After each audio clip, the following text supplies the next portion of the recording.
What is up, everyone? I said in my last video that my next video was going to be Mega 10, and that time I meant it.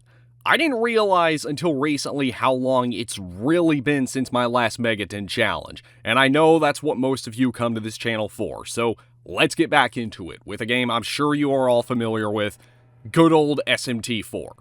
This was the entry point into mainline SMT for many of you, and while it wasn't mine, it was the main reason I got a 3DS, and it was the first SMT I did a challenge for.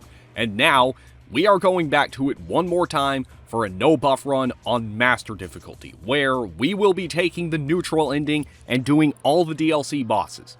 Now, there are some things I should clarify. Okay, well, in my first No Fusion video, a lot of people asked if I was playing on Master difficulty, and apologies for the 6.5-year late answer, but the answer is no, I wasn't.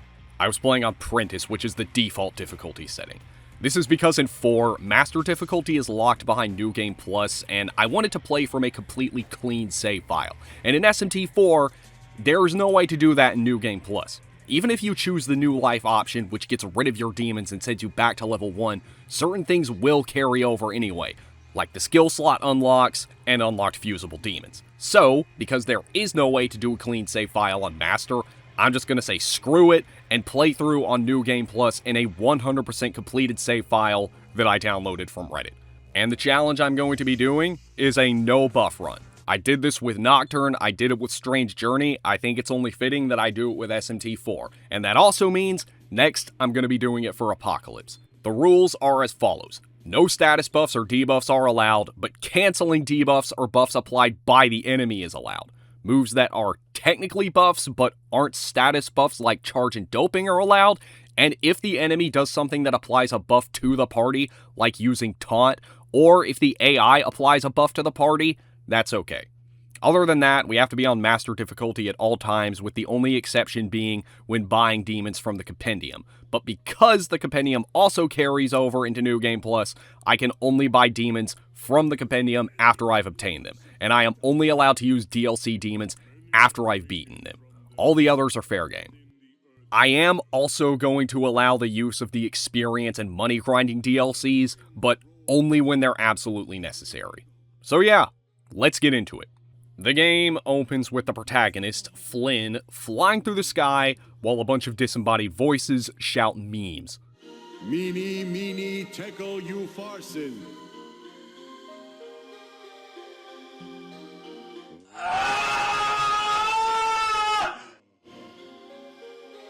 I don't name the protagonist after myself, instead I name him Small Fry, and this is for an admittedly very stupid reason. We go through the obligatory opening dream sequence, and then go with our friend to the draft. I mean gauntlet, right? We try on the gauntlet, and if it shines, we're taken in as samurai. At least that's how it's supposed to go.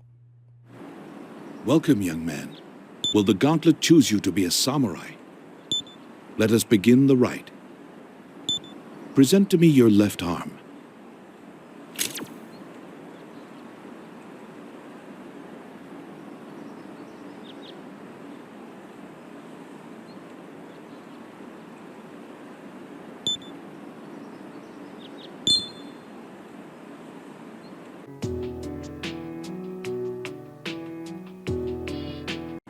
Now, of course, the gauntlet shines, so we're taken in and introduced to the 4 other draftees. Someone who got the wrong uniform size, a YouTube rant Sona, Sadayo Kawakami's son, or maybe it's her great-great-great-grandfather, and I don't know what to call Isabeau. And 5 is apparently a lot more than usual. It does kind of make me wonder how the kingdom is able to have such a large military when it's a conscription-only force where only, let's guess, maybe 2 or 3 people are selected each year, especially when you consider the fact that it's apparently not uncommon for Prentice Samurai to die during training in Naruku, as is suggested by the abundance of zombie samurai you encounter down there. But anyway, for this game, getting through training isn't that hard. For the first task, you have to just kill a demon. Your first encounter will always be a slime and a laham deer. After that, when you have to start recruiting demons, your first encounter will always be a centaur, who is a pretty good early game demon. And after that, you can encounter and recruit anything that spawns in here. You only have to recruit 3 demons, but I recommend recruiting as many as you can. Although I'd say the best ones are Napaya and McCoy, because having them and Centaur gives you access to spells of 3 of this game's 4 main elements and a healing spell. Spells that you can pass on to Flynn through Whisper. Yeah, in SMT4, your main character doesn't inherit skills from Magatamas or weapons or anything. When demons learn all their skills, you can just pass skills on to him. And I think this goes without saying, but my Flynn this run is going to have a pure magic build. I mean, again, I shouldn't have to say this because that's just what you do in SMT4. Every level up, you just dump every single one of your bonuses into magic while putting 1 into agility every 4 or 5 or so levels. Oh, also, here's something cool about this game that some of you probably didn't know. If you pre-order this game, depending on who you pre-ordered it from, you get a unique piece of body armor. I'm using the Amazon one right now, but I'll be switching to other DLC armors later. I normally don't allow the use of DLC items in these challenges, but seeing as how here I'm going to be taking on the DLC bosses and you actually still have to earn most DLC in this game, I think it's fine. Not to mention, DLC stands for downloadable content, but this content, along with everything else from the 3DS eShop, can't be purchased anymore. You can still re-download it, but only if you've bought it before. So if you're a first-time player of this game, maybe someone who started with Vengeance and wanted to check out the rest of the series, well, too bad. You have no way to play any of this game's DLCs. And if you're in Europe, you can't play the game at all because this game didn't even get a physical release over there. And you can't import a physical copy either because the 3DS is region locked. Yeah, thanks Nintendo. Also, speaking of 3DS related content, I noticed that in my stock there's a level 99 Mothman that I can't delete. Apparently, this is one of those Street Pass demons. Despite the fact that I poured hundreds of hours into this game over the years, I never actually did much with Street Pass. There's also this move called Assist Rush, which apparently is a skill that lets you attack with Street Pass demons. I use it on Wild Hunt and...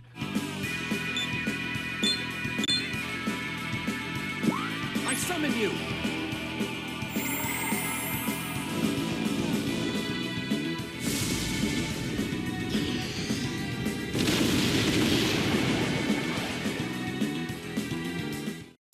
Wow, that killed him in 1 hit, but after that the move is completely gone. Oh, but McCoy's Patra mutates into Spirit Drain, which is really, really good. The MP draining skills in this game are some of the best because they're the only way you can regain MP in battle without using items.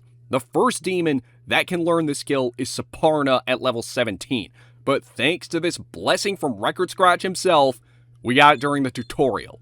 Too bad I'm going to betray him by taking the neutral ending.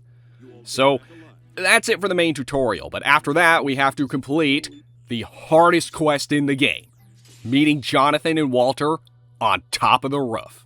Then we have to complete 3 challenge quests. 2 of them are delivery quests that we can already complete, but we still have to go into Naruku to complete the other one. Upon arriving, we're introduced to Fusion, and because we're playing on New Game Plus from a save file with every demon unlocked, the game has to let us know about all the demons we can fuse, and it takes like a minute to dismiss all of these notifications. After beating the mini-boss and completing the quests, Navarre goes missing and we're sent on a rescue mission. That turns out to be fake, as is revealed when we're attacked by another samurai. We beat them easily, but then the fake rescue mission turns into a real one, and we have to go through a domain and fight Alrane at the end. This is the first real boss battle of the game, but she's actually pretty easy. She only has 2 press turn icons and 2 moves, Poison Breath and Dorn Gift. For her first move, she poisons everyone and then attacks Jonathan with Dorn Gift. Now, I've been making good use of Fusion, and we have a pretty versatile team right now. And 3 of our 4 party members have Agi, which she is weak against. Anyone who grew up with Pokemon should know that any monster resembling a plant is going to be weak against fire, and we're doing a great amount of damage. Enough that we're able to take her out before she can even move a second time. Navarre is saved, but he has a mental breakdown, and we won't be seeing him for the rest of the game. Although he will come back as a main character in the next game. The pseudo-sequel reimagining thing or whatever it's supposed to be. We then have to do the second hardest quest in the game. Eating lunch with Jonathan and Walter by the lake, and that same night, Flynn's hometown is attacked by demons. Well, more, it's attacked by villagers that are turned into demons. There are a few mandatory battles against hordes of slightly overleveled enemies, nothing we can't handle, and nothing really interesting happens, except for the fact that we get a fusion accident at level 9 and fuse an Oni. There is a boss at the end, Issachar, who has also been turned into a demon.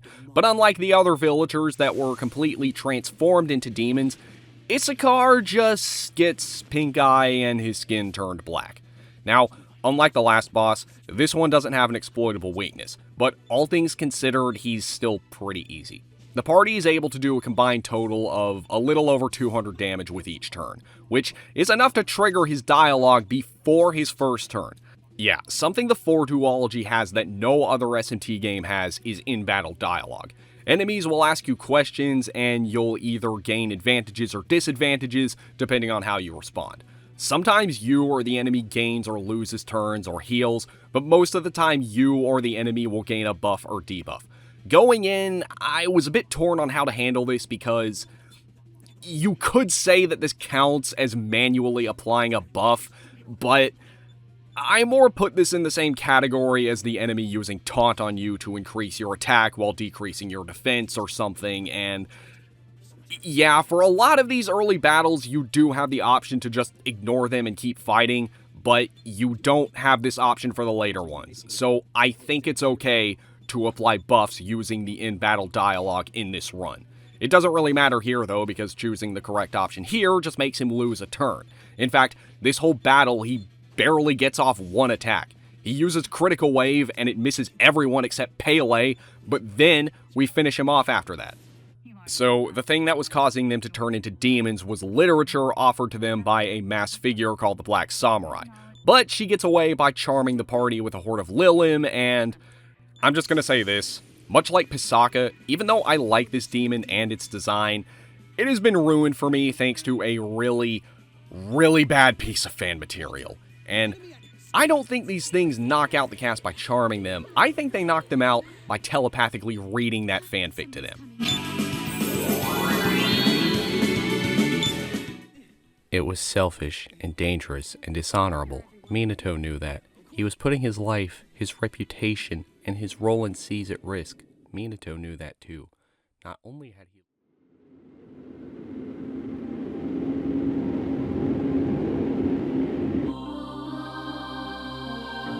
You came, but I'm not complete yet. I need to be revived for the sake of them all.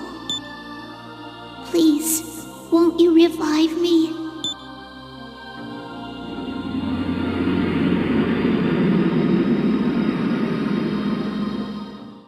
So the Black Samurai gets away, and capturing her becomes our new mission, and... Hoi, do you think that we should go through with the monastery's quest? Yeah, that line right there is the only reason I gave my character that name. Literally, the only reason. But yeah, despite only being apprentices, we now have authorization to embark on this super important mission to the Forbidden Land known as Tokyo. And at the very bottom, we come face to face with the Minotaur, the boss. I have been dreading battling this thing since starting this run. This is this game's Matador, the wake-up call. While it's not as blatant in its insistence that you use buffs to beat it, just look at how this first attempt ends.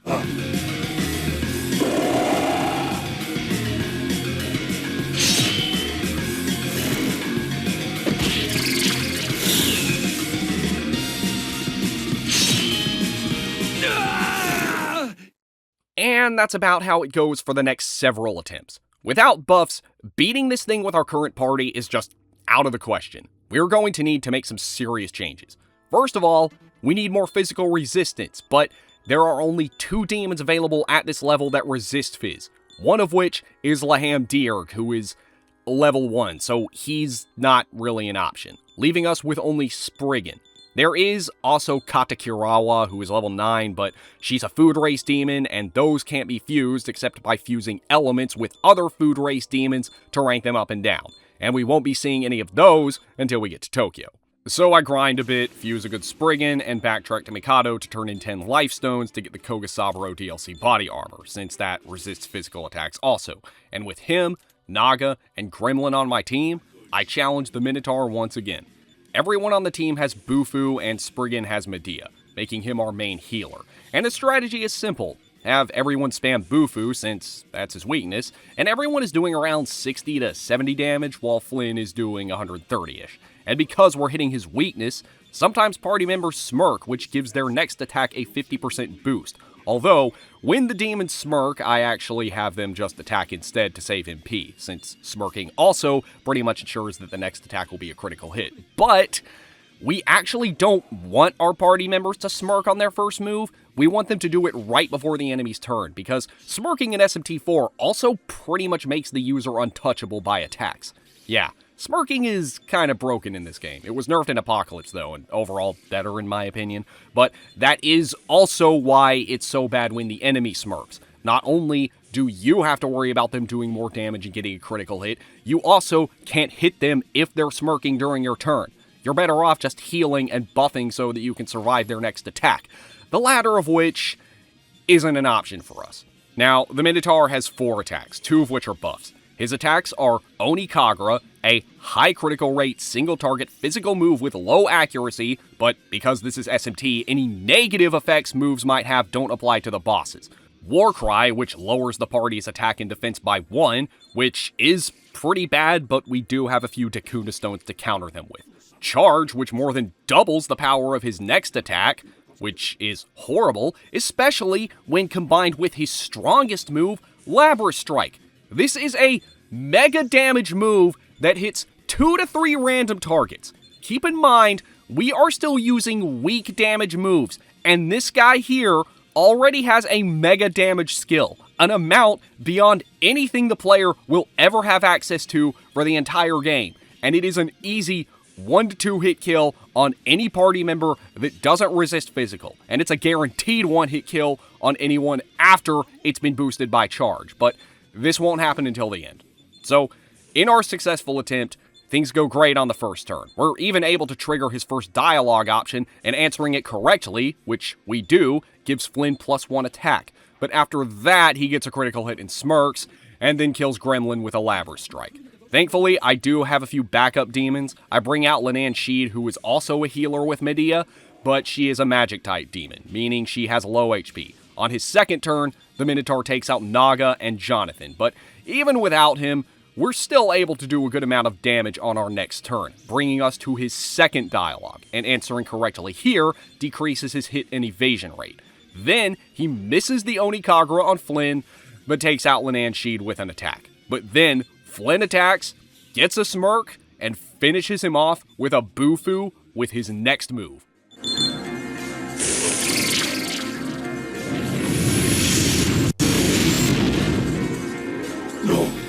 The fact that we were that well prepared and still just barely made it through really shows how important buffs are in SMT. We go through a few more floors and find the first teleporter, and since I can't name it anything perverse, thanks to Isabeau, I name it some weird old cat emoticon thingy that some cringy weeb in the early 2010s would use. That was me. I was the cringy weeb. Then, we descend a bit further to get to the observation platform where the next boss, Medusa, is waiting for us. Now, Minotaur gets the reputation as the hardest early game boss of this game, but personally, I've always found Medusa to be a bit worse. Even though it's almost immediately after the Minotaur fight, by the time we get there, we have an almost completely different team. We're still using Spriggan, but now we have Oriad, one of the DLC demons who knows Zanma, the medium force damage skill, and Zutunchi, who knows Gun, the type of attack that Medusa specializes in. Because of this, yeah, it's actually pretty easy. Her attacks are still strong, but not as strong as the Minotaurs, and 3 of our 4 party members have wind attacks. Flynn and Oriad are doing the most damage, well over 100, while Zutunchi is doing about 70 without the smirk. Now, Oriad does get taken out pretty early, which isn't too surprising, so I bring out Linan Sheed, but then she gets taken out. So after that, I just carry on with only 3 members, which seems to be enough. Zutunchi is a godsend here, because with his immunity to Gun, every time Medusa attacks him, she loses turns, and he has a chance to smirk, and she just keeps attacking him. About halfway in, it comes down to just 2 party members, him and Flynn, but they're really all we need. We get both her dialogues right, which lowers her attack and defense, and she doesn't have any buffs or debuffs of her own, so it stays like that for the rest of the battle. And yeah, all we have to do is just keep attacking until she's dead, and it doesn't take very long.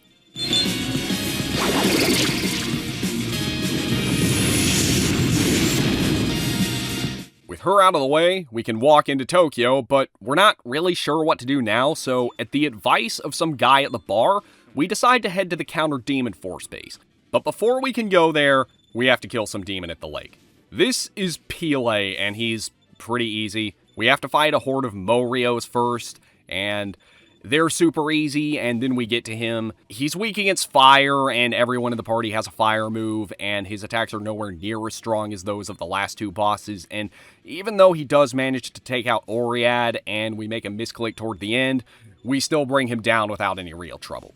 We get his head, take it to some Kelpies who make a bridge so that we can cross into the next area and arrive at the Counter Demon Force base. During this time, we gain a few levels, fuse and recruit some new demons, and purchase some apps, and then make it to Shinjuku, where we meet Hikaru. I'm Hikaru, and I'm interested in you all. No matter how many times I see it, that always gets me. Like, how is that not a React image? How did that not become a React image back in the day? Then again, that's probably because most of the memes that were coming out of the Megaten fandom were stuff like this.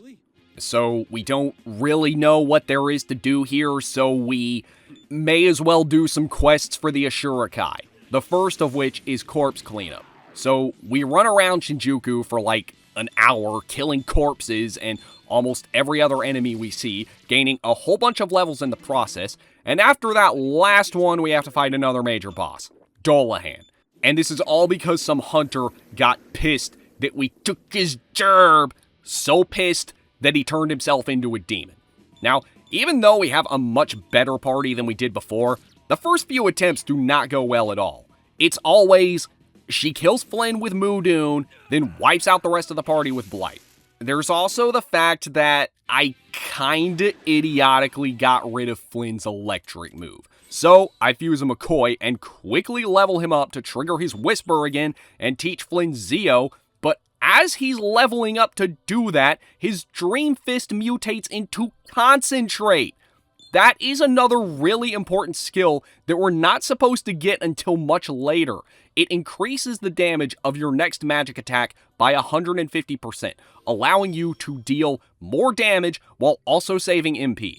So yeah, in this run, we've been able to get 2 staple skills much earlier than we were supposed to, but what's actually necessary for this boss is Tetraja, a support skill that blocks 1 insta-kill attack that I fuse a Kama Pua for.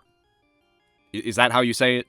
This turns the fight against Dolahan into a complete joke. Dolahan's attack pattern stays the same, but because Tetraja blocks her Mudun, she loses her remaining turns, and normally, Flynn is only able to do a little over 200 with Zeo.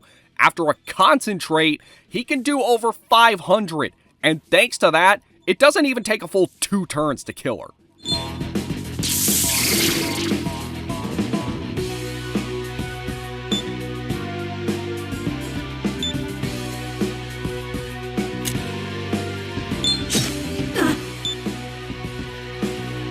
With that done, we can move on to more important things like taking out stronger demons for the Ashura-kai, like the one that's dwelling in the government building.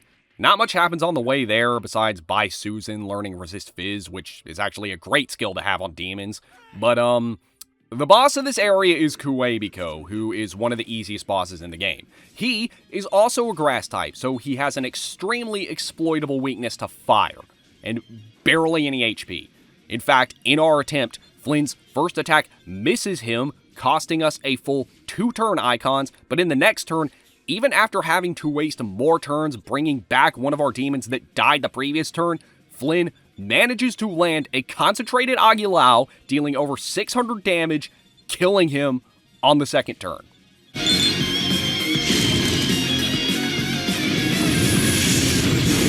What I'm starting to notice here is that bosses in this game that have exploitable weaknesses are extremely easy. SMT4 is one of the more fast-paced kill or be killed games in the series, and I'm starting to think that playing without buffs might actually be a viable strategy. Like, okay, you're going to be dealing less and taking more damage by electing not to use buffs, but setting up buffs also requires you to spend turns that could be used to attack. And if you're doing enough damage that you can take out the enemy fast enough, you don't even need to worry about buffs. At least that seems to be the case for these early to mid-game bosses, but we'll see how well this strategy continues to hold going into the late game. For now, we can use the Jirei Talisman that we got from Kuebiko to remove the barrier blocking the way to Ikebukuro so that we and the rest of the Ring of Gaia can enter. Now, before jumping in to help them, we reach level 26 and fuse another useful DLC demon, Plasma. And he's useful because he learns Megiddo Plasma, a heavy almighty attack. Yeah, a heavy almighty skill that is learned by a demon available right now at level 28. It's not as powerful as Megidolon, but it is more powerful than Megiddo and Megidola, and we have it before both of them. I'll be honest, almighty skills aren't really all that good on demons. Like, they can't hit weaknesses, their power can't be boosted, and they're extremely costly, but they're great on a Flynn with a pure magic build, since he can't get booster skills anyway. And with it, you have a powerful multi-target attack that can't be resisted, so you don't need to waste skill slots on multi-target elemental attacks. So we go to the domain, and after fighting an easy mini-boss, we come face to face with the next major boss, Shi Wangmu, who is really making me regret what I said earlier about this game being easy without buffs. Shi Wangmu has way more HP than Kuebiko, and way better moves, and she is able to decimate the party in the first few attempts. Although, in many of these attempts, Plasma is able to hold out a lot longer than the rest of the party thanks to his absorb affinity to electricity and the AI's complete lack of awareness to that. Not to mention his physical resistance, but even this only helps so much, and eventually he does get taken out after a few more turns. So, I make some small adjustments. I fuse a Narcissus with Resist Fizz and Resist Elec, and this actually seems to be just the ticket. Now, when going into the Shi Wangmu fight, you're not going to be doing any more than 1 damage at the start, but after hitting her 3 or 4 times, a cutscene will play, she'll eat up some of the Ring of Gaia people, but this will give her a horrible stomachache, and then the battle can continue on as normal. She alternates between heavy electric attacks and medium physical attacks. One of her physical attacks is Queen Feast, which is an almighty physical attack that drains HP from the targets, and the other is a high crit rate, low hit rate, but not really low hit rate physical move, and Orchard Guardian, which increases all of her stats by just 1 level. This isn't a problem because Kama Pua has Dekaja, and also Resist Electric, and also a wind attack like everyone else in the party, which is what she's weak to. Everyone except Flynn is doing a little over 100 damage with each attack, while Flynn is doing about 250 before smirking and concentrating is applied. We've pretty much graduated from using weak damage skills to medium ones by this point, and we seem to be getting pretty lucky with smirks too. It also doesn't help that she keeps going for Maziodyne, which, again, Plasma absorbs, causing her turn to end instantly. We also have plenty of reliable healing options, and we just seem to be getting really lucky in our successful attempt. If she's not wasting her turns healing Plasma, she's going for physical moves that just aren't hitting or killing anyone. And we're slamming her with wind moves, and she just doesn't hold out for very long.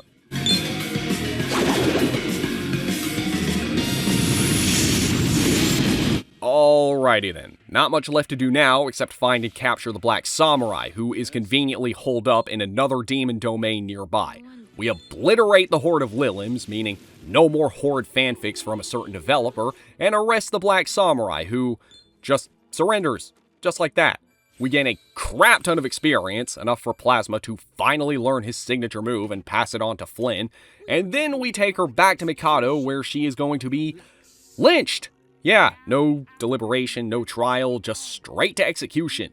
But, wait, a character called the Black Samurai is being executed by religious fanatics in pointy hoods? You know what, let's just move on to the next quest. Right now, Sister Gabby wants us to go back to Tokyo to rescue some hostages from the Kagome Tower in Ueno. What's the context? Don't worry about it. So we go, and there is a major boss at the top of the tower, but there are also a few easy mini-bosses before it. The only one that gives us any trouble at all is Balor, but this is only because Walter has the bright idea to use Argy on him, making him smirk. Oh, and on the way up, Chupacabra learns Energy Drain, which he whispers to Flynn, replacing his Spirit Drain. But the big boss here is Asmodeus, and he's also pretty easy. So easy that when fighting him, we can actually juggle 2 strategies at once. It's a little known fact, unlike most bosses, that Asmodeus isn't immune to light instant death attacks. In fact, that's how I beat him in my no buffs video. But here, I don't really have a good enough party to rely on that. The only decent demon I have with a light insta-kill skill is Power, with Hama, just regular Hama, not Hama on. So, we're stuck with a move that has a lower chance to hit, and that's on top of the reduced chance to hit for playing on Master difficulty. I mean, it's not really surprising that all of these attacks miss. That's okay though, because while Power is doing that, everyone else is carrying on as normal. Asmodeus leads by going for Spirit Drain on both Flynn and Bridget, who is our healer. And after taking a hit from Hell's Torment, she has to heal the party, which she can do, but that leaves her with only 1 MP. But that's okay, because Asmodeus doesn't really have a lot of HP, and Flynn's Sanma is doing over 300 damage on its own, well over 700 with the Concentrate boost, while Plasma is doing around 130 with his.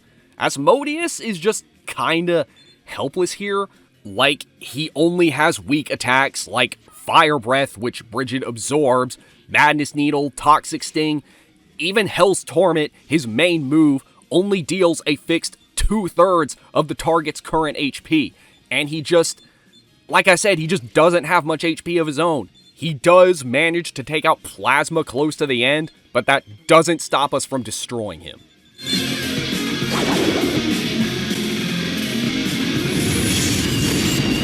So we take the masked naked men back to Mikado, and right before we get a chance to relax, we're contacted by someone named Taima. It's probably important, but not as important as perfecting our party.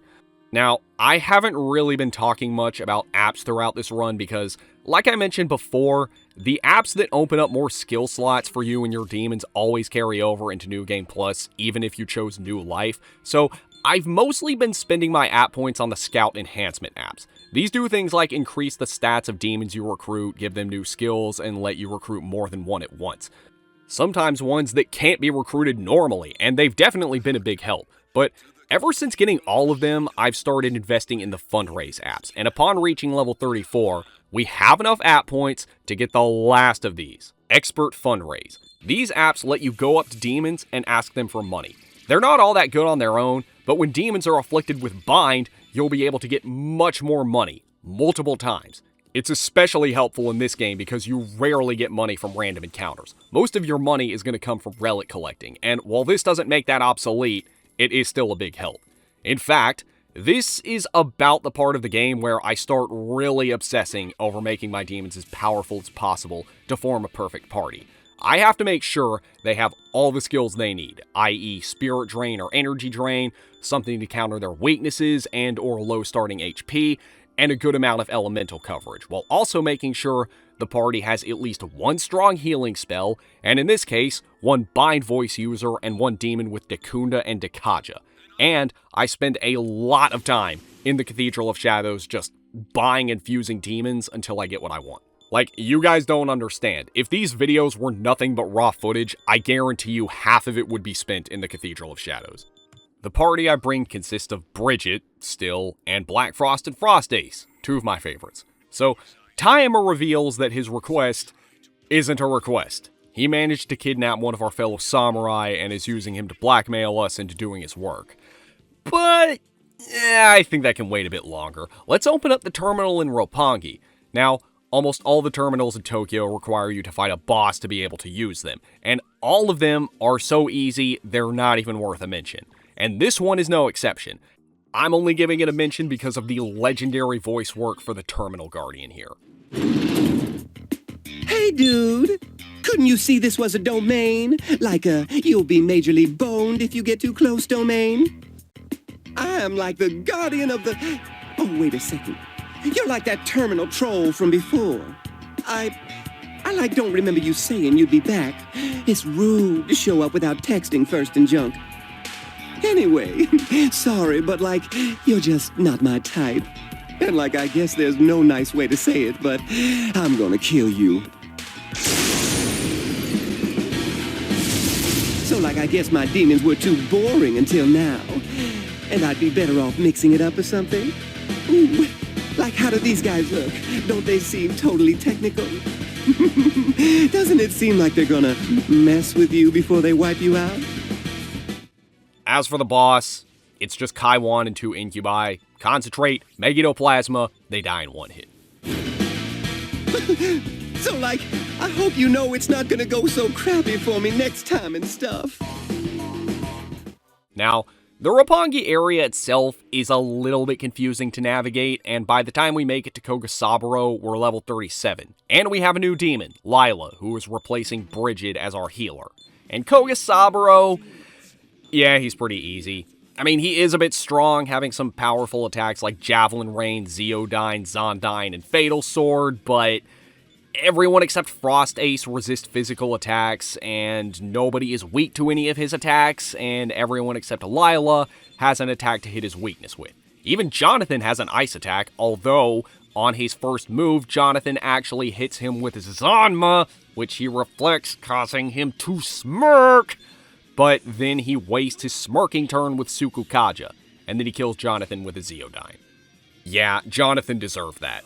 I say right before making the exact same mistake myself, misclicking and using Zanma on him with Lila. But once again, he uses Sukukaja on his smirking turn. But he does take out Lila on his last turn. But by this point, he's in the red. He's taken several powerful attacks, including one from Flynn that did over 1,000 damage, and Flynn defeats him on his next turn.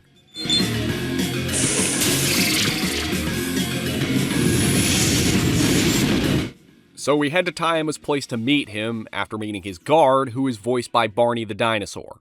Use them, huh? The samurai what handled Shibuya. How do you like this building, huh? Home of the rich and famous, and all owned by the Ashurakai. Not impressed, are ya? Fine. Take the elevator to the 52nd floor. Mr. Taima's waiting there with your friend.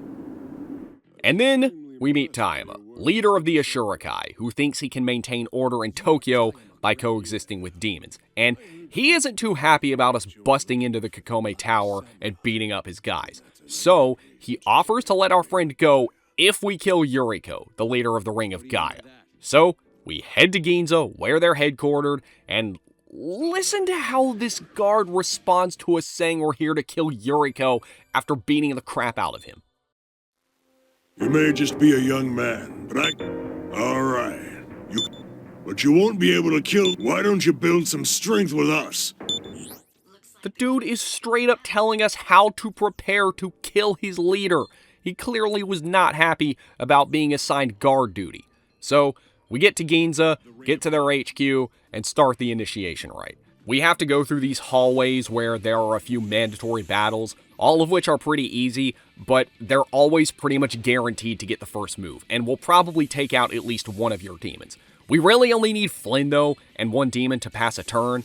We just concentrate with Flynn on his first turn, pass turns until it's Flynn's turn again, and then Megidoplasma. This is pretty much always going to kill them in one hit. Now, I should mention that they do give you this candle that you have to keep alight, quote-unquote, but really all it is a mandatory additional ally that loses a bit of HP when attacked and at the end of every turn. Though this is at a very slow rate. When we get to the boss of the area, we still have more than half of it left, and all the boss does is attack it, making it incredibly easy to thrash her. So we get accepted in, but then they immediately send us plummeting through a trap door because they figured out that we were sent by Taima. I don't know why Jonathan was so surprised. I straight up told them that we were here to kill Yuriko, but our punishment is an alignment quiz. Yeah, you're asked a series of moral questions, and the answer you choose gives you points toward that alignment. I've mostly been making law choices up until now, so for all three of them, I'm going to choose Chaos. And after that, we meet Yuriko, who is also the Black Samurai, who is also Lilith. Yeah, Lilith is the leader of the Ring of Gaia here, a nice little throwback to the earlier games, and this is where tension starts to brew between Walter and Jonathan. Lilith tells us that before fighting her, we should see what Taima is doing at Roppongi Hills. So, we go to the hills to investigate, and that big red demon guarding the entrance, now that the plot is requiring us to go here, he conveniently wakes up and has to be fought as a boss. I don't know why we couldn't have just snuck past him before, but whatever, we'll deal with him now. So, unlike the last few bosses, Tenkai is actually a bit difficult if you don't know what you're getting into. This is because he doesn't have a weakness, in fact he resists everything in the game. Well, except for Almighty. He also doesn't have any elemental attacks of his own, only Almighty ones. Spirit Drain, Life Drain, and Megiddo, but he pretty much only ever uses Megiddo, and his one and only buff, Rakukaja, which is easily counterable. If you go in with nothing but elemental attacks, which is pretty likely for new players since most bosses up until now have had some sort of weakness, you're gonna have a bad time. But if you have a strong Almighty attack, it'll be easy. A concentrated Megiddo Plasma from Flynn is able to do well over 600, and it only takes a few of these to kill him.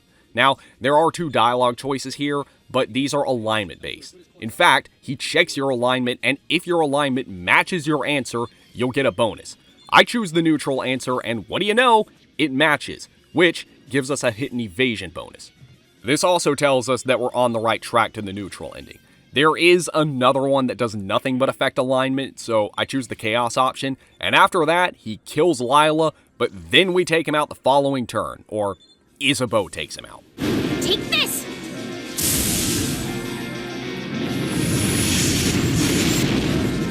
Now we have to navigate our way through Roppongi Hills, and it's kind of annoying. I mean, not because it's hard or confusing, it's actually one of my favorite dungeons in the game, but nearly every demon worth recruiting here is above our level. And right when we level up enough to start recruiting some good demons, the game starts throwing even higher level demons at us. And you would think that that means we're going to level up faster, but no, because you gain a lot more experience points from recruiting than you do by simply defeating demons in this game. So it actually takes longer. At level 43, our Flynn crosses the 200 mark with his magic, but that doesn't actually mean it's capped. It's not capped until 999. Shortly after that, we meet Mastema, who we disappointingly don't get to fight, but we do gain access to the Reverse Hills, where there is some disturbing stuff going on. The Ashurikai makes those red pills they feed the demons with from the brains of children, and there are also some other implications. I wonder if Taima is on the same list that Steven is on. But by the end of this part, we've pretty much caught up to the levels of the enemies. Oh, and Zuchoten, who we fused a little while ago, finally learns his last move, allowing us to pass his Agidyne on to Flynn, being our first heavy elemental attack. And there's no boss here. Not yet, anyway. We just get knocked out by a Pokemon. No, really, this thing is a Pokemon. I mean, he doesn't talk, he just says his name over and over. Yasumagati! Yasumagati! I actually do like his design, though, and it's because of him that we get some of the best lines of dialogue from every member of the main cast. Prepare yourselves for battle! Yeah, I'm Walter. I'm the son of a fisherman. But I'm scared of fish! I must go tell everyone! How cowardly of you, dashing off without me! Then I'll admit something as well. In all candor, I am a cat. Meow. This floor is so deliciously warm. So we wake up in Taima's office, and despite us knowing his deepest, darkest secret now, he just lets us go. And now, the tension that was brewing between Jonathan and Walter hits the ceiling after the Archangels tell them that they can't coexist with the people of Tokyo, and we can't agree on what should be done next. Jonathan thinks we should go ahead and kill Lilith, but Walter thinks we should side with Lilith and take on Taima. There's no neutral option, so I choose to side with Walter. We're given our mission by Lilith, but actually there is one optional boss I want to fight. I want to take on the stupid decaying head Pokemon thing. I mean, this is the thing they use to make their red pills, so yeah, that's why I'm doing it. Is he hard? Well, not really, but there is a lot of luck involved. The thing is, he's weak. He hardly has any HP for a boss this late in the game, but he has one absolutely devastating move, Ancient Curse. This move inflicts the opposing party with every single ailment in the game, all at once. So you'll be infected with COVID while poisoned and paralyzed and having a panic attack while sleepwalking. Basically, it does the same thing as sleeping pills from the gas station. We haven't yet reached a point where there are reliable counters to ailments. In fact, one of our demons, Neburos, is actually weak against ailments, and that is a big problem. But the thing is, even though this move is a problem and likely to leave you and most of your party unable to move for a few turns, it doesn't actually deal any damage, but this boss likes to spam it as if it does, and the ailments that prevent you from moving don't actually last terribly long in this game. There is a good chance that you'll be able to move again on your first or second turn after being afflicted, and while that's not what happens here, what does happen is that the boss stupidly attacks Neburos with a physical attack, costing him the rest of his turn, and then focusing on Walter the turn after. That gives Flynn enough time to recover and hit him with a concentrated Ogydyne that does over 800 damage, and then Long kills him with his own Ogydyne.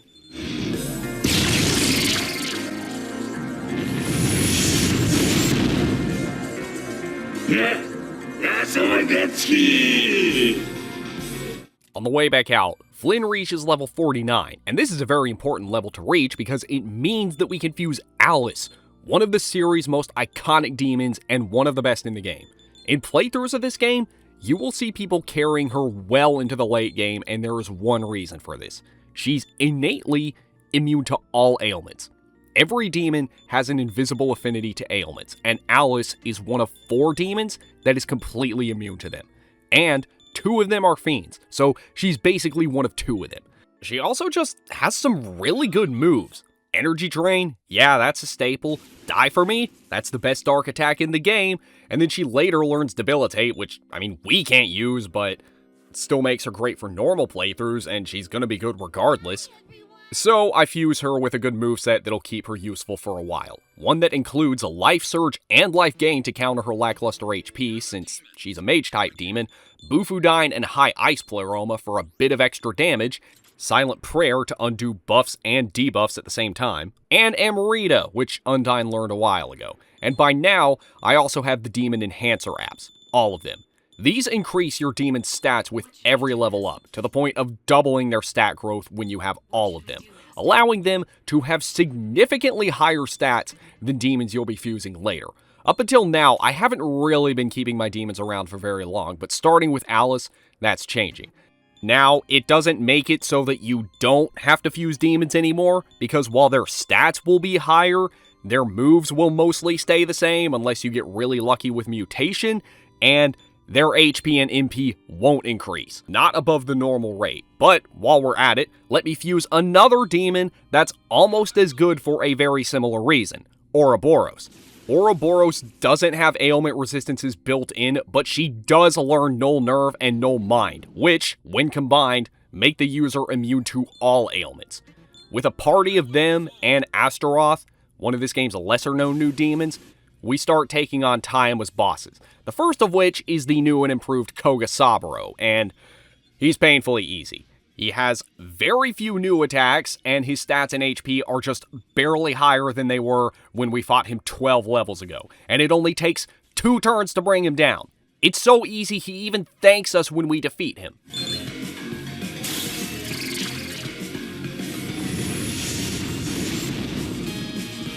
Thank you. So, we get to Camp Ichigaya, where the Yamato Perpetual Reactor is, and here we have to fight 2 more of Taima's demons. The first one we take on is Omoikane, who, I gotta say, probably my favorite new design in all of SMT4. And not to bash Kaneko, well, no, actually, I will bash Kaneko for doing NFTs and... Ugh, I slop. Yeah, maybe I'll cover that game when it comes to Switch later this month, but... I mean, I do like Kaneko's original design, but I definitely think this is the more fitting design for the Japanese god of knowledge. As for the boss itself, well, you should know the drill by now. Weak attacks that do little, if any damage, not much HP, takes over 1,000 damage from a concentrated attack from Flynn, and doesn't last very long.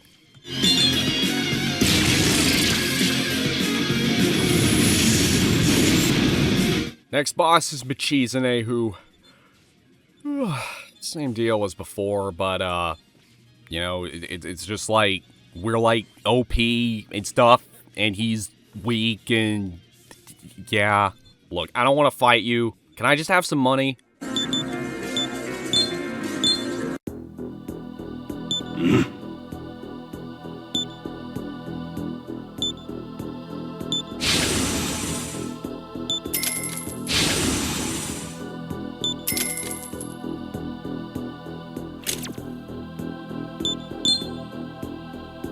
What?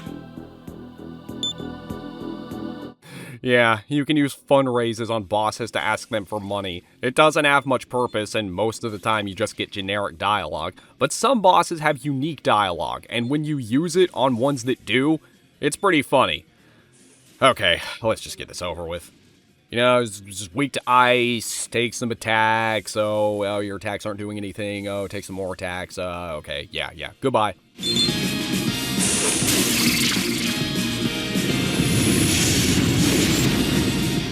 Alright, we got one more. In the room with the reactor, Taima is waiting for us, along with his ace demon, Yamato Takeru. And he made a good choice to make him his ace, because he is the boss that's given us the most difficulty in quite a while. He has no weakness, and he has two forms that he can switch between. Well, kinda. He doesn't actually have two forms, but every time he uses his cross-dressing skill, he switches between physical and magical attacks. His physical attacks are Berserker God, and his exclusive Amino Murakumo, which is almighty and lowers everyone's attack by 1 level, while his magic skills are Maziodyne and Homeland Song, an almighty attack that hits 2 to 3 random targets. Because he has no weakness, our best bet is to just have Flynn concentrate and attack him with Megadoplasma, since that's his strongest attack. And it's doing a little under 800 with that. Everyone else is pretty much just relegated to supportive roles. Alice's job is to use Silent Prayer to counter his attack debuff, Ouroboros' job is to heal and absorb his electric attacks, and Astaroth's job is to just pass turns. Some of his moves are able to do a decent amount, but he's not able to take anybody out, and any damage he does can easily be healed with Meteorama. There are a couple of dialogues where the right answer reduces his stats, but this doesn't really change much because whenever we get them, we pretty much always have to use Silent Prayer to undo the debuffs on the party. There is one point in the battle where Flynn gets critically low on MP, so I just have him use Energy Drain to get about 100 of it back, and I use that MP to land the last 2 Megadoplasmas that are needed to finish him off.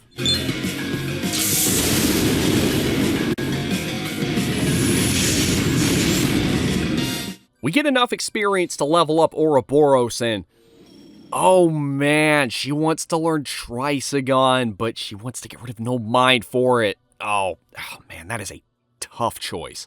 I mean, it kinda goes against the reason I fused her, but that's a severe damage skill that we won't be able to get for another 20 levels, and it's right here, right before her Demon Whisper, so yeah, I'll let her learn it, and I'll pass it on to Flynn. I forgot to mention earlier that I also bought the app Skill Augment. This, well, augments your demon skills. I mean, skills can still mutate without it, but I think what this does is it increases the chances of you getting better skills from demons, but I mean, you definitely want it because, well, stuff like this happens. So we get the remote, but don't activate it right away, because once you press that, you won't be able to return to Tokyo until after the alignment lock. While the alignment lock won't be until a bit later, most of the optional things that can influence your alignment are only available in regular Tokyo. So if you feel that your alignment isn't where you want it to be, get those out of the way first. But I think we'll be fine. So I push the button, we get a lecture from some white people, and then with Jonathan, we wind up in Blasted Tokyo, or Fallout Tokyo as I like to call it. Now, unlike in Fallout, there may not be muted animals, radiation, or the player randomly clipping through the floor, but there is a lot of sand, a lot of destruction, and a lot of nothing. We go to the nearest place that looks like it might have something in it, and there are people here. There's Akira, who appears to be their leader, and a literal Jesus freak named Kiyoharu. They have the remote to the Yamato Perpetual Reactor that can get us out of here. But they first want us to stop Pluto, the thing that's spreading poison throughout Tokyo. So we head to his castle, and in here there are a few mandatory battles against his minions, but we're also facing the same problem we were at the hills. Most of the enemies here are well above our level. I mean, again, we can still easily wipe them all out with a single Megadil Plasma, and Atlus can also insta-kill most enemies with Die For Me, but I don't know, it's just still frustrating. So, we make it to Pluto without too much trouble, and yeah, he's a little tough. I think we're reaching a point where the game's difficulty is starting to catch up to us. He doesn't sound strong on paper. I mean, he only has 2 moves, Vulnera and Sunny Ray, but these are both pretty strong. Vulnera is an almighty attack that has a chance to bind, and Sunny Ray is a fire attack that has a chance to poison. He also has a normal attack that can hit up to 4 times, but that's still nowhere near as bad as his other moves. Nothing can be done about his Vulnera, but Sunny Ray can be dealt with by having a demon with an immunity to fire on the team. That's exactly why I've used Ashura on the way here. In fact, not only does Ashura repel fire, if you give her a counter to her ice weakness, which I did, she will be immune or resistant to every type of elemental magic in the game. But yeah, thanks to her, whenever Pluto attacks with Sunny Ray, his turn immediately ends. Good thing too, because it seems to be doing well over half to the rest of the party. Vulnera is unblockable, like I said, but it isn't doing nearly as much. The biggest problem with it, though, is that it can bind party members. Well, except Ouroboros and Alice, but because of this, Flynn doesn't actually get many chances to attack. Pluto is weak against ice, and when Flynn does get to attack, his Bufudines are doing over 1200 after a concentrate, but most of the damage to him is actually done by Alice thanks to her immunity, and her attacks are doing around 300. But whatever the case, despite having a few close calls here and there, we are able to beat Pluto on our first attempt.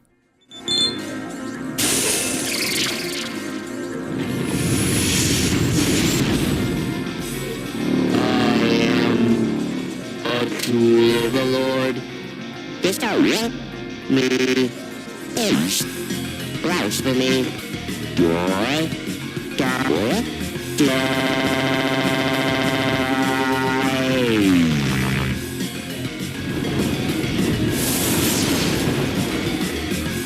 So we report back to Akira with the news, he gives us the remote, and we use it to head to Infernal Tokyo.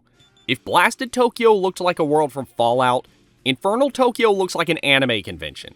This world also has its own Akira, who wants us to beat some big bad guy named Kenji, who calls himself the King of Tokyo.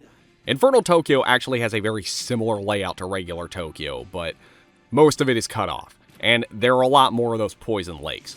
The enemies here? Well, most of them are actually a bit too significantly lower level than Flynn. But that's okay, because we already have pretty much the best party we can have at this point in the game. Before arriving here, we fused Gira Mikala, who is easily capable of carrying any team thanks to his reflection of physical skills, and if you've seen my other videos, you know that he has saved my bacon many times, and the same is true here. Before fighting Kenji, we have to go to Shinjuku to kill Mahama Yuri. Well, first we have to kill a horde of Yakuza, and that goes about how you would expect it to, but Mahama Yuri is hard, or he would be, but again, Gira Mikala makes this fight a joke. Actually, no, I take that back. This battle would still be a joke without him.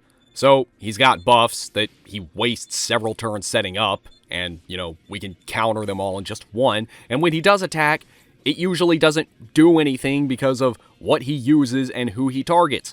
Pretty much the only thing unique about him is that he can use Makarakarn, which reflects one elemental magic attack, but not almighty attacks, so it doesn't stop Flynn from dealing over 900 damage with a Megadil Plasma, and when he doesn't have this set up, he can hit him with a concentrated Zeodyne for almost 1400. Needless to say, he doesn't take very long to beat. After hanging out with Akira some more, we head to Camp Ichigaya to challenge Genji, and the security here is surprisingly lax, but maybe that's just because of how tough Genji really is. This floating electric head thing that has the ability to experience sensations in a non-existent spine of his is without doubt the hardest boss of the game so far. Is it bad enough that he has almost twice as much HP as Pluto, but he also has way more moves than any other boss as well? Now, in our first attempt, things actually go pretty well, until he wipes out the party with 3 Megadolas in a row.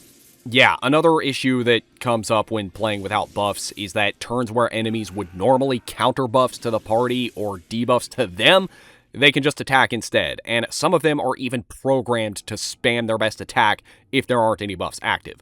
I don't know if that's the case here, but either way, there is no way we can survive 3 Megidolas in a row. So what are our options? Well, if we use status buffs, we'd kind of fail the run, but, well, when we were in Pluto's castle, Asmodeus learned doping. This is a support move that increases the party's max HP by 30%, and it can only be used in battle. It's kind of a buff, but it's not a status buff, so, you know, like I said in the beginning, I put this under the same category of charge and concentrate. Yeah, technically you could say it's a buff, but as long as it's not a status buff, I think it's fine. So I pass this on to a new demon and whisper it to Flynn. Another thing that keeps getting us is his Mamudoon spell. I mean, yeah, Tetraja counters this, but it only blocks it once. There's nothing stopping him from using it again as long as he has turns, so I'm gonna need a new supportive demon, one that has more HP, and one that's immune to dark. And the only one that fits that bill is Earl Koenig. So I fuse one with Null Fire, Null Nerve, and Null Mind. And I give him Life Surge, which brings his HP to almost 900, and over 1100 after doping. Okay, so in addition to what I talked about earlier, Kenji is also just a very weird boss. He has 2 weaknesses, fire and wind, but unlike every other enemy where hitting a weakness will deal more damage, here, they actually deal less damage to him. You still get the extra turn, so what I recommend doing is hitting his weakness first, then on your extra turns, hit him with something else. Like I said before, he has a lot of different attacks. 2 heavy physical attacks, 1 heavy gun attack, an insta-kill attack, a heavy elemental attack, and, well, Megidola. Oh, and also Ancient Curse, which, yeah, that's definitely his most devastating attack. The thing is, there doesn't really seem to be much of a pattern to his attacks. A lot of bosses in this game are programmed to do certain things depending on your party or what you're doing, but Kenji just kinda does whatever he wants, which is both a good thing and a bad thing. All his physical moves, including his normal attack, are multi-target, so that will cause Gira Makala to reflect them. Mamudoon, well, everyone in the party except Flynn is immune to that, so if Flynn dies from it, Earl Koenig has Sama Recarm, so he can just revive him. Ancient Curse, well, Alice and Earl Koenig are immune to that, but Flynn isn't, and he's our main damage dealer. The strategy isn't really all that complicated, it's just hit his weakness to get extra turns, and then hit him with stuff he isn't weak against for extra damage. And just hope and pray that he doesn't go for Ancient Curse or spam Megidola. And that is exactly what happens on our successful attempt. He just doesn't use Megidola and doesn't use Ancient Curse. That move is the whole reason I gave Alice Amrita, and I don't even need it. There are 2 dialogues in this battle. The first one lowers his defense, and in the second one, he fakes death, and not falling for it decreases all of his stats. And shortly after the second one, he dies for real.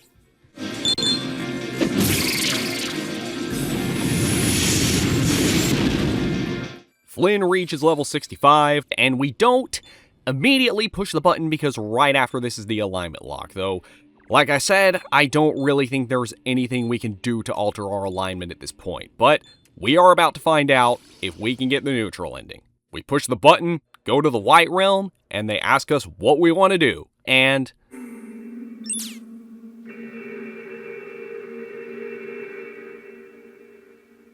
The law of God, the temptation of demons, and the despair of the white. You turned them all down and chose your own path. wait. No. Oh, I forgot this was the guy you meet here. Oh no, please don't tell me this is the island. Oh no, I really should have thought about that before naming my character Small Fry.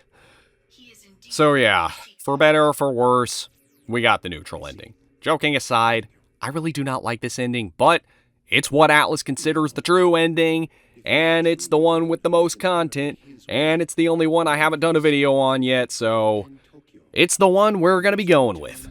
So this dungeon is pretty easy. I mean, there are some good demons to recruit, demons that aren't good on their own, but make great fusion fodder. And one of the new demons we fuse here is Odin, who is the first demon to get Thunder Rain, the first and only multi-target severe magic skill that isn't almighty. And there are 4 battles against giant white versions of other characters, and there isn't really much to say about most of them. They're all just weaklessness enemies on steroids that have slightly different movesets. Though, I'll give Abbot Hugo a mention for being the first enemy to inflict one of my party members with the Lost ailment. Yeah, all the wind moves and some other moves can cause your party members to get lost. When this happens, they're not killed, but they're removed from your party for the rest of the battle, and to get them back, you have to find them again from a random encounter. It is probably one of the dumbest ideas any developer at Atlus has ever had, and the demon that got lost here is Alice, who is the last demon that should be running around alone in a place like this. I also realize after that fight that nobody on my team has Tetraja, so I make sure to fix that when I fuse Rongda, another demon that reflects all physical skills and Giramikala's replacement. And even though Rongda is higher level than Flynn at the moment, we can fuse her because I've decided to start investing in the fusion boosters. These apps let you fuse higher level demons than you because I really don't know what else to spend my app points on now. White K is even easier because he has nothing but physical moves that Rongda bounces back. Though White Isabeau is actually a little difficult because, well, really it's just due to poor RNG. She knows Panic Voice, which affects everyone except Alice, and normally panicking isn't that bad because you still have a pretty good chance to do the action you want when you're panicked, but that doesn't happen here. In fact, this battle ends up being clutched by a single demon. Is it Rongda? No, actually, because she dies to a Mamu Dune. No, the demon that clutches this battle is Alice thanks to her panic immunity. The last of them is Issachar, who is probably the hardest of them. Most of his move pool consists of physical skills, which, I mean, you know what these do, but he also has Luster Candy, the buff that increases all stats by 1, and 2 almighty moves, Megadola and Knot Wave, which has a 10% chance to insta-kill. So, yeah, this could be hard, but I mean, it's not, because his AI is stupid and keeps using physical moves. Even single-target ones, he keeps using on Rongda. There's even a turn where he makes Flynn panic, but Flynn immediately gets cured, and then we just keep hitting him with Trisagons that do around 1,200 damage, and yeah, that's it for the whites.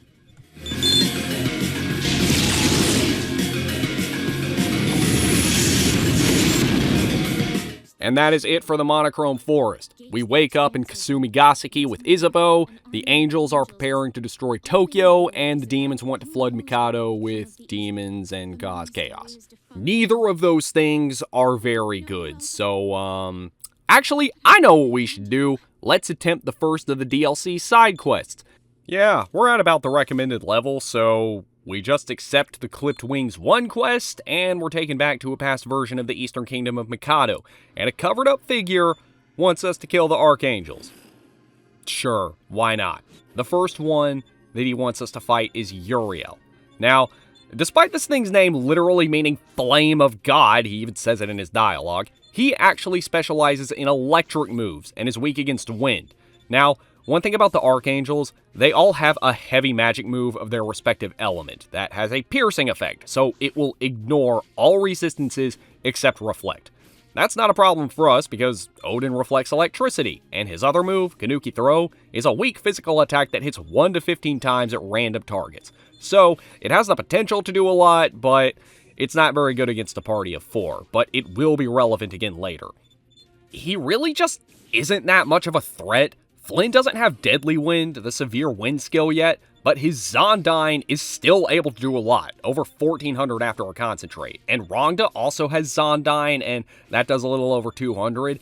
And all he can do is just keep attacking with moves that don't do a lot while we're just pummeling him, and one turn we even get an extra move from a dialogue choice. I mean, yeah, it's a pretty easy boss.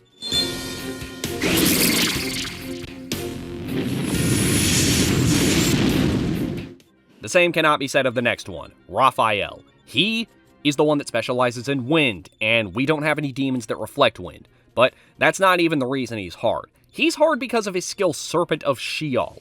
This is a severe, yes, severe almighty skill that drains HP and MP. It's basically a multi-target energy drain on steroids, and the MP drain alone is enough to severely cripple any party. Keep in mind, this is immediately after the Uriel fight, so chances are your party is probably a bit beat up and low on MP. And now, here comes another boss with a move that can easily get your MP down to 0. Oh, and he's also one of the few bosses that can use Diarahan freely.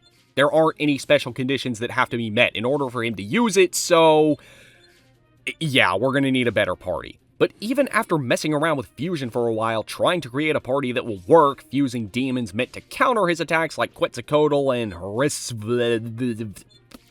however you're supposed to say that, nothing seems to work.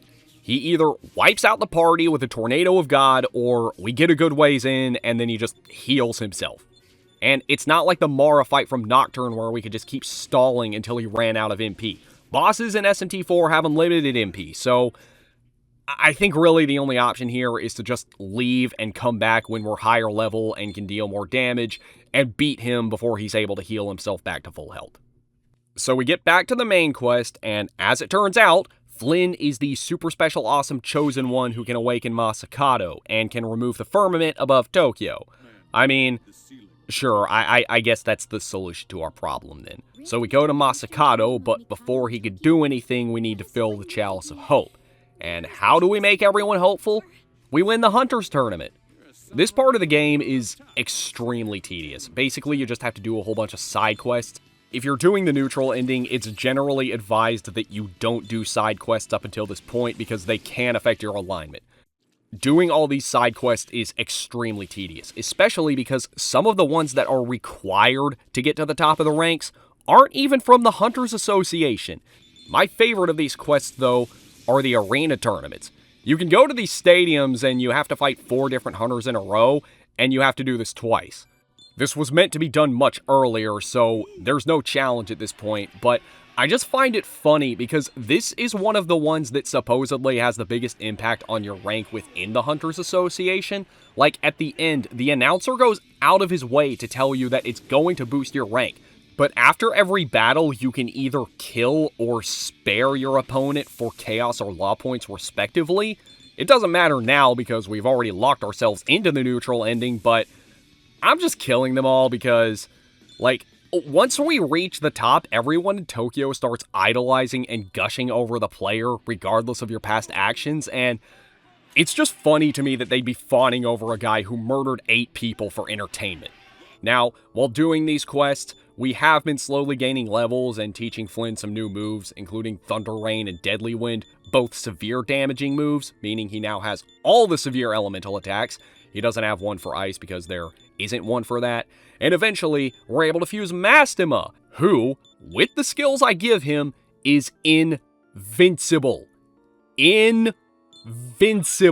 Well, almost invincible. He's still vulnerable to almighty attacks and ailments, and he's only resistant to darkness, but all the elements he reflects, and he's immune to physical attacks. And he is the first demon to learn Megidolon, which I will pass on to Flynn as soon as I can. And with him, I think we're ready to take on the Archangels again.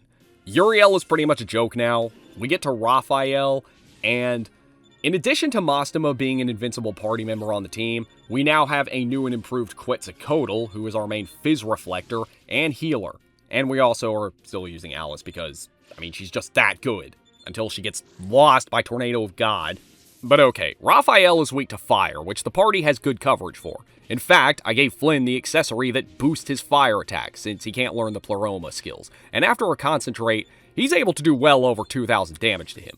That is insane, but it's necessary because we need to be able to take him out as fast as possible before he can heal. Another thing about Raphael is that he has a skill called Stigmata Strike, which brands a target. It's an ailment that prevents the target from healing more than 1 HP, and it can't be cured. You just have to wait for it to resolve on its own, but it can be prevented with Null Nerf. Stigmata Strike on one of our demons would have actually been great for this fight, but like I said, I'm not going to allow myself to use any of the DLC demons until I beat them, and after a few very powerful attacks, we do beat this one.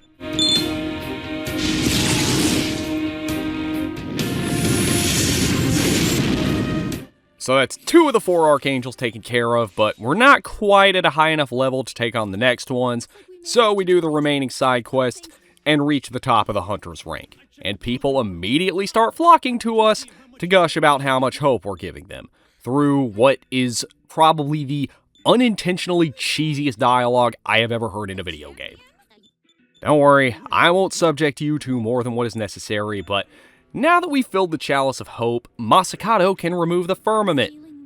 Well, wait a minute, shouldn't we evacuate everyone up at the top first? I mean, you know, so they don't fall or get crushed by the moving ground? Well, Masakato doesn't actually do it. Not because of that, but because he actually can't. He needs the great spirits of goodwill and spite, and we get those from Merkoba and Lucifer respectively. So we take the Sky Terminal to the top, go through Naruku, Masakato breaks the barrier, and we are in Purgatorium, the final dungeon of the Chaos route. But this isn't Chaos, this is neutral, and aside from its cool design, it's actually not that interesting. You can't recruit demons here, except in rare instances where you're about to kill them and they initiate conversation with you. But something that's always confused me about this area is the enemies you encounter here. Like, most of them make sense. Like, Throne, Cherub, they're all angels. They're all things you would expect to see. But why are they showing up in random encounters next to enemies like Pales, Nurgle, and Mott? These things are all non-Judeo-Christian figures and evil ones too, and some of them aren't even law-aligned. But they all get obliterated in one hit from Flynn's new skill, Megidolon. Now, to get through this area, you have to fight some mini-bosses that are all hopelessly easy. I mean, we are kind of over-leveled thanks to the experience that we gained from those Hunters Tournament side quests.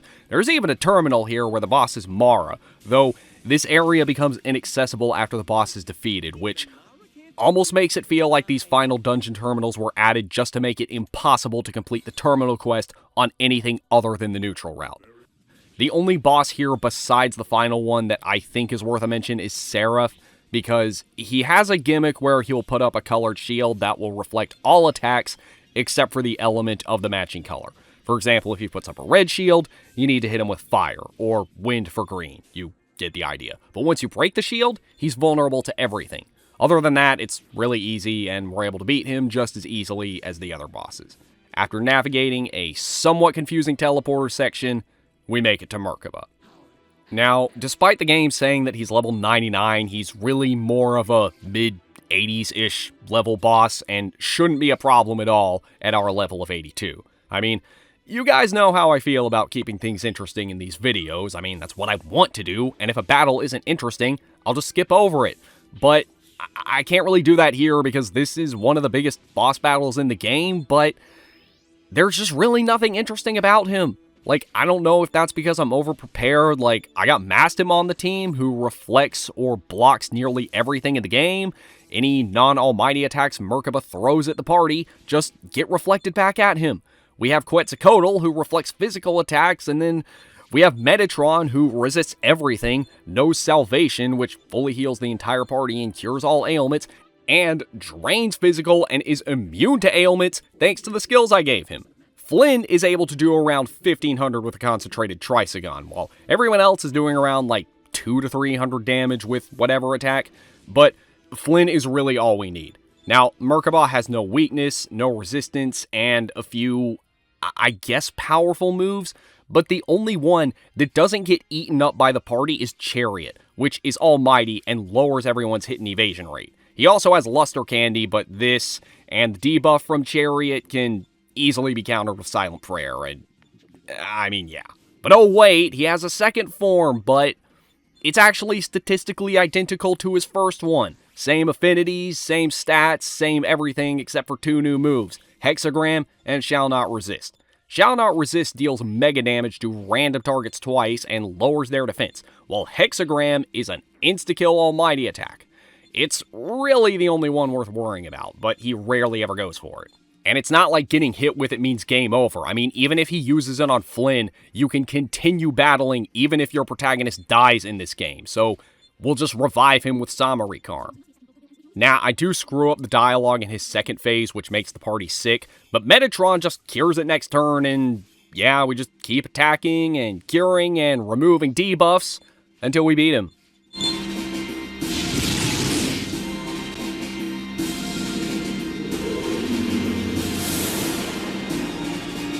This cannot be. We are. Know this. Those who yearn for us will surely arise again. When that time comes.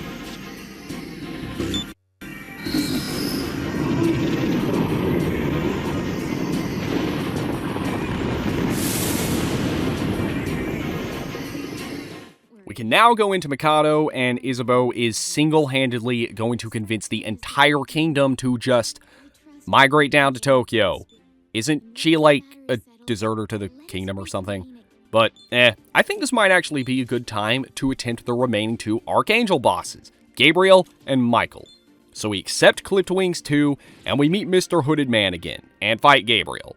Now, after beating Merkoba, we reached level 84, which, thanks to the Fusion Booster apps, we're able to fuse some great new demons, like Chi-Yu and Vishnu. I did end up retiring Mastema because, while his Reflect Everything ability was helpful, the further you get into the late game, the more almighty attacks you start to see, and he was also a mage-type demon, which makes him pretty much useless for the later DLC bosses.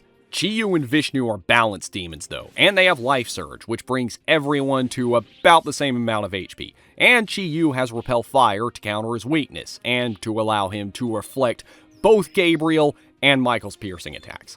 But there is another reason I waited till we were higher level to do this. Gabriel is pretty easy aside from her one skill, Lamentation. This is basically Ancient Curse on steroids. It affects the entire party with every ailment in the game, including Brand. So, while Metatron is immune to this, and he can cure the party with Salvation, he can't cure Brand, and he can't heal the HP of anyone with that ailment. So, we kinda just have to treat branded party members as expendable.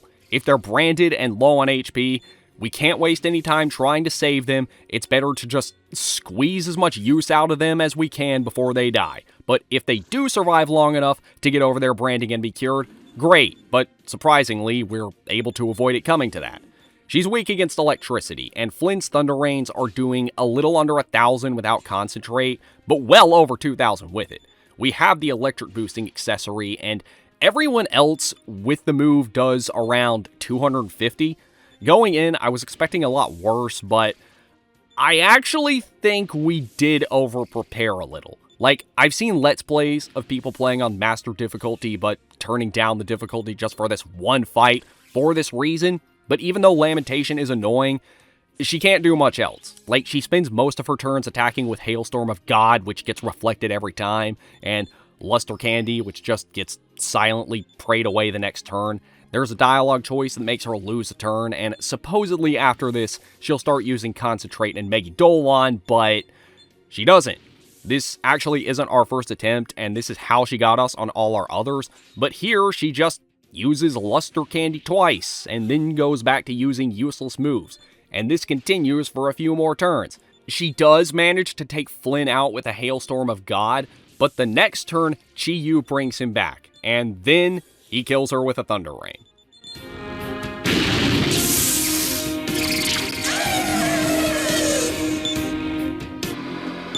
Though Michael steps in to take over for her. Gabriel is actually the only one of the Archangels that doesn't get captured, and I can already tell you that Michael is significantly easier than Gabriel solely because he doesn't have Lamentation.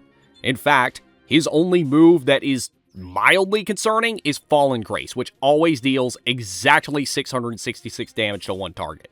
Everything else is just... I'm trying to think of a new term for a move that gets blocked and ends the user's turn immediately and heals the target or damages the attacker or something. How about, Turn Stopper? Yeah, Turn Stopper. I like that. So, Michael just keeps going for Turn Stoppers, and we keep hitting him with Bufudines because that's his weakness, and while we're not doing quite as much to him as we were to Gabriel, since Bufudine is only a heavy move, as I said, there are no severe ice moves, we are still doing a lot better overall, and the only casualty that we have is Flynn, who gets knocked out with the Carol hit. That's a physical move that causes the target to become lost, which, I mean, that would be funny if Flynn could get lost and then the battle ends and he just has to rejoin. No, actually, that wouldn't be funny. That would suck.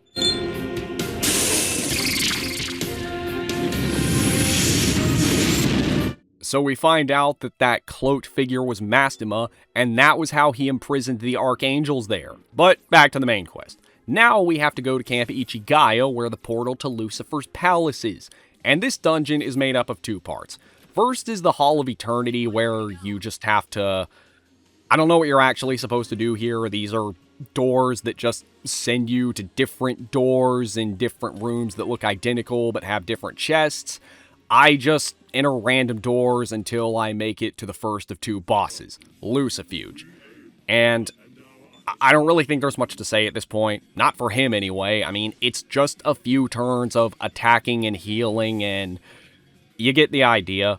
One thing I find funny, though, not about the boss, but more about the character, Lucifer, he scolds the player for maintaining any semblance of order and says that his goal is to destroy all order in the universe, but this dude is the governor of hell.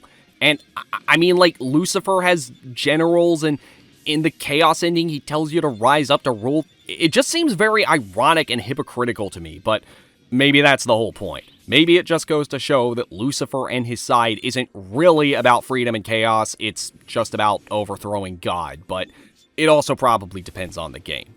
There is one more, Belial. Now, I didn't give him a mention because he's hard, but because this is the one boss where not buffing is actually what you're supposed to do. If you buff, he'll silent prayer and then completely heal himself with Diarahan, so just don't do that. Not that I need to be told that. So we make it out of the Hall of Eternity, into the Hall of Eternal Light. There are no bosses here besides the Terminal Guardian, and beating him completes the Terminal Quest.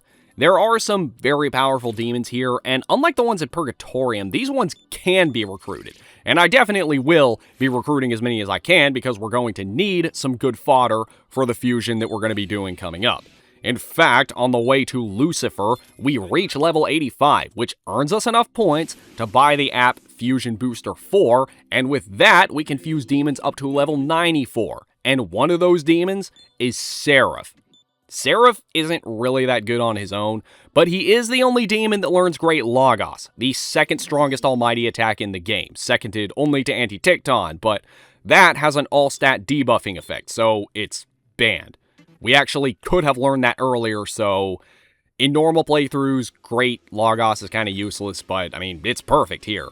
So we cross the Morningstar Hall, and waiting for us is Walter, who turns into an alien in a matador costume, and the final boss of this game. So, seeing as how Lucifer is fought after Merkoba, you'd think he'd be harder, but no, not really. I actually think he's easier than Merkoba. I mean, okay, yeah, we're higher level, but the party hasn't really changed much, and his moves are actually worse. His only move that isn't a debuff or a turn stopper is Evil Shine, which is almighty and makes everyone panic. That is, until Metatron cures them with salvation. Although, his Hades Blast actually does a concerning amount to Flynn, enough to even kill him once. This probably could have been prevented if I had equipped the Kogasaburo armor, but we can just easily revive him. We're doing about the same amount to him that we were to Merkoba, and yeah. We get to his second form where his arm Walter comes out. Yeah, that weird homunculus thingy on his arm is Walter. And just like Merkoba, both forms are statistically identical, save for 2 new moves. Morningstar, which halves the party's current HP, and Kingly One, which returns 1 target to the comp. That's it, that's all it does. I can just summon it again for no cost, but only Flynn can do that, and he can't move the same turn he does, so I mean, I guess there's that, but there's also nothing stopping him from using that move on Flynn. And when that happens, it just does nothing. Oh, and if it wasn't easy enough already, getting the correct answer to the dialogue choice here gives you 2 glowing turn icons. I think you all know what's gonna happen. We beat Lucifer, the final boss of this game, on Master Difficulty, without using buffs on our first attempt, and it wasn't even that hard.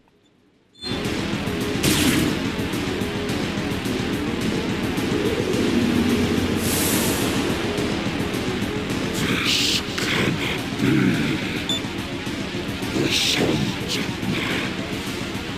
I shall see you.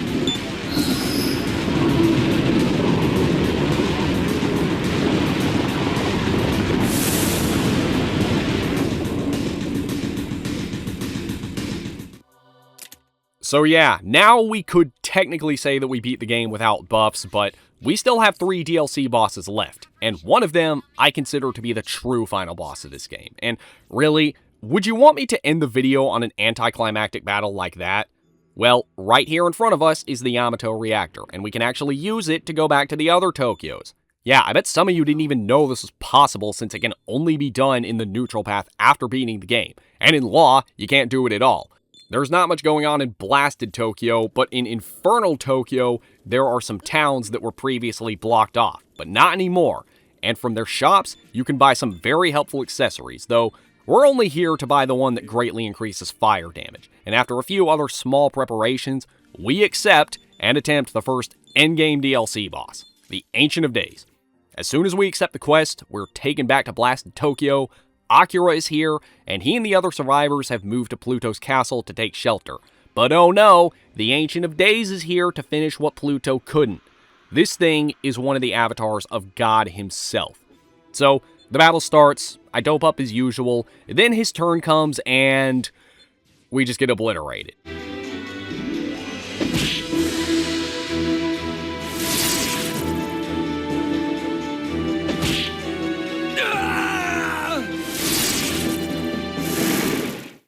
And that's how the next several attempts go. The Ancient of Days has 4 turns, and he likes to spam almighty attacks, one of which has a chance to brand. And when he doesn't, he'll go for Spirit Focus, followed up by Mabufudine or Miragidine. Spirit Focus has the same effect as Concentrate, except it triples the power of the next attack, instead of multiplying it by 2.5. And it pretty much is guaranteed to make any attack a one-hit kill on whoever doesn't resist it. So, naturally, you'd assume the solution would be to use a team of demons that resist all of these attacks while equipping armor that resists them. So I go to the special exclusive black card accessible area of Ginza to buy some armor that does just that. But all this does is just make him use almighty attacks instead. Now, he does still use his normal attack too. In fact, him attacking my demons and losing turns is the only reason we're able to hold out for so long in many of these attempts. In one attempt, we even trigger a cutscene with Kiyoharu, which happens when you get him down to like half of his health. But after that, he just starts spamming and then kills us. So I try forming an entirely new party of demons that repel physical attacks and are immune to both fire and ice, and then he just does nothing but spam almighty attacks.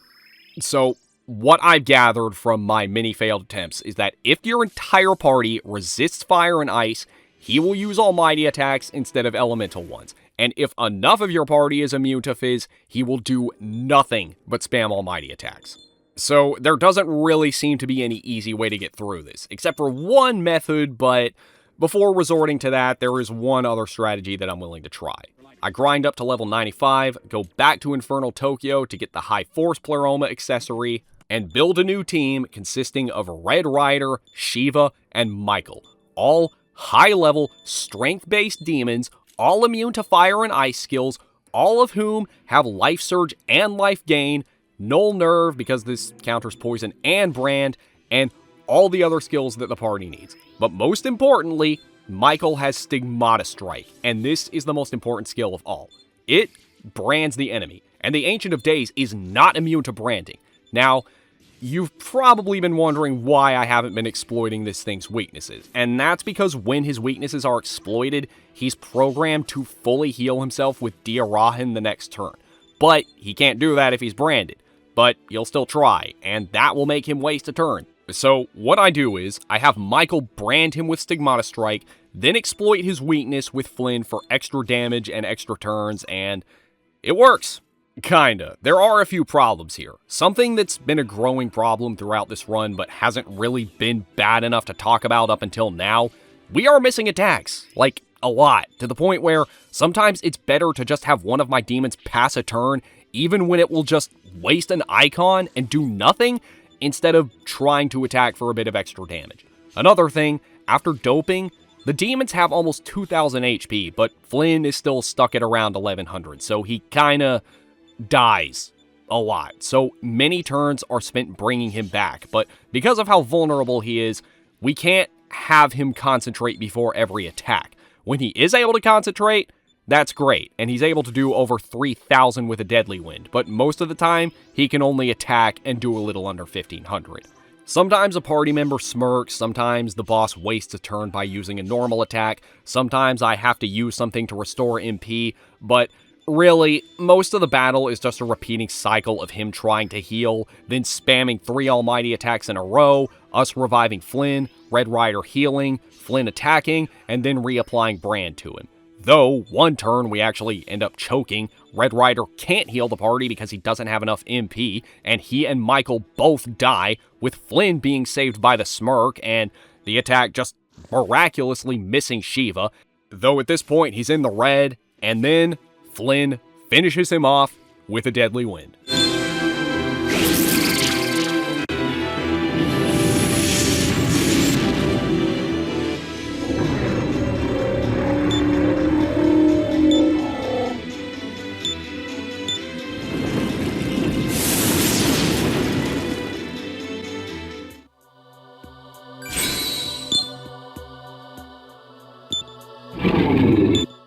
I am not eating knockout gas.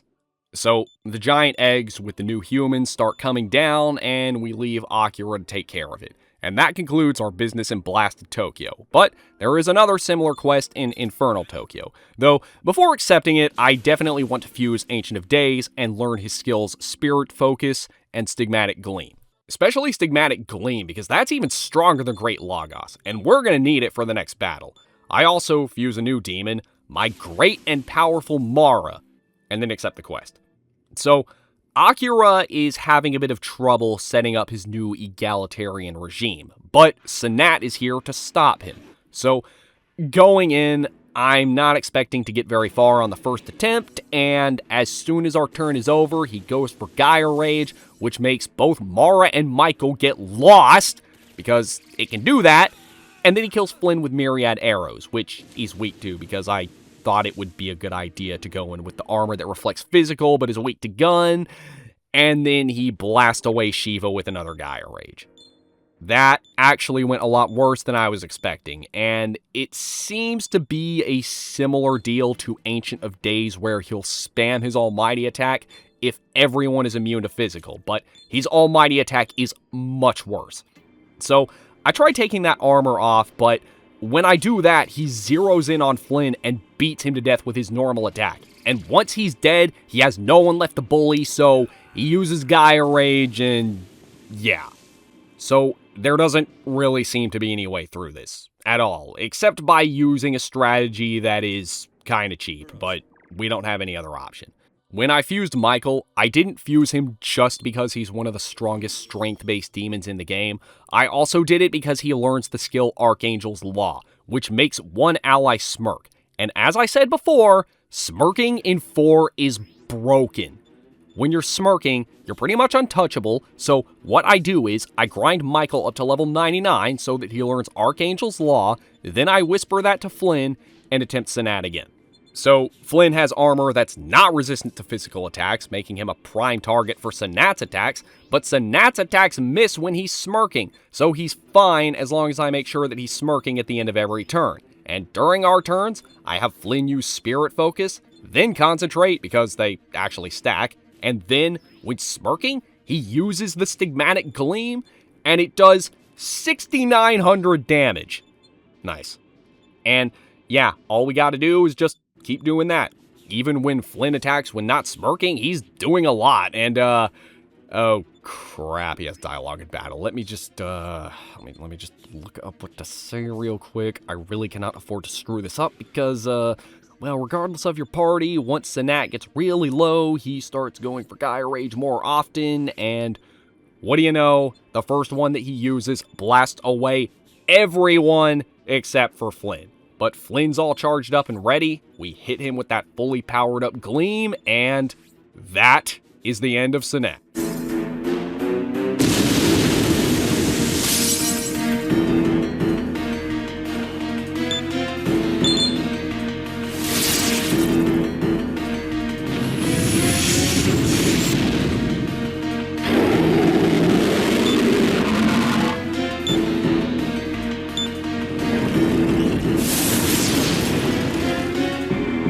So, Akira can now go about his business uninterrupted, but we still have one more DLC boss battle, and there's really only one way to do it. That is to break the game. Not break, more like shatter the game into a million pieces, then sweep up the pieces, throw them into the incinerator, then flush the ashes down the toilet. And there's only one demon that can do that, Uriel. We need to carefully fuse him so that he learns Dark Energy, the physical version of Spirit Focus, along with Pierce Physical, both of which come from Sanat, Charge, both physical Pleromas, Bloody Glee, Draconic Reaction, and most important of all, Kanuki Throw, his exclusive move that deals weak physical damage but hits 1 to 15 times. So, with him, we accept the quest, we're taken to Pre-Firmament Tokyo, there's a missile incoming, and Masakado is here, but he's completely out of it. We gotta snap him back into it by beating him.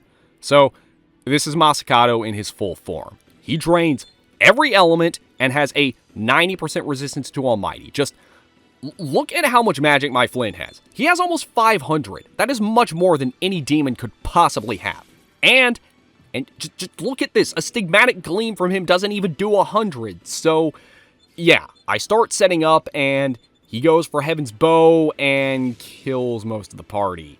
Yeah, I kind of forgot about the fact that he has Pierce Gun. Let me just, okay, let me just fix that real quick. Okay, so, yeah, Masakado drains everything, so you need one of the Pierce skills to even touch him. And you only have 10 turns to do it because of that missile. So, here's what you gotta do. Have Uriel Dark Energy up, while making sure he's smirking at the end of every turn. Masakado will throw a bunch of attacks at you. He has piercing gun attacks, some exclusive attacks like Conqueror Spirit and Curse Thy Enemy, which hits your weakness no matter what. But none of it matters because as long as one or more party members are smirking, they will miss and he'll run out of turns before he can kill anyone. So we launch our first attack and each hit does over 800 damage. And that had to have been at least a dozen hits. So we just repeat the process, mostly doing the same thing. There's not a whole lot to say, though when he gets low, he'll start to go for Guardian Eye, which gives him 3 glowing press turn icons. Now, the funny thing is, when you beat Masakado and when you fuse him, you actually get access to that skill yourself. So, I mean, if you have enough MP restoratives or, just like a good amount of MP in general, you could basically get an unlimited amount of turns, and I think it's the only time a move like that has ever been usable by the player in an SMT game. But, I mean, by the time you get it, there's barely anything left to do in the game. But yeah, Uriel's next attack turn comes, he uses Kanuki Throw, and it doesn't hit quite as many times, but it's still enough.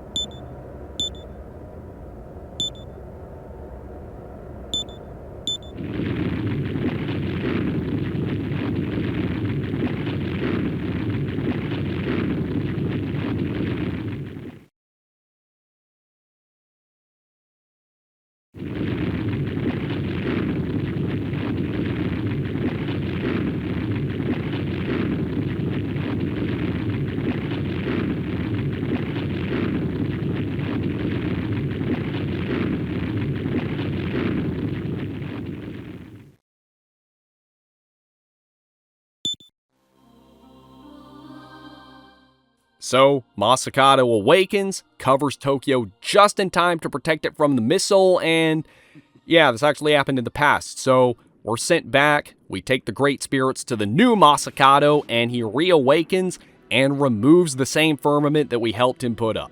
And they all lived happily ever after.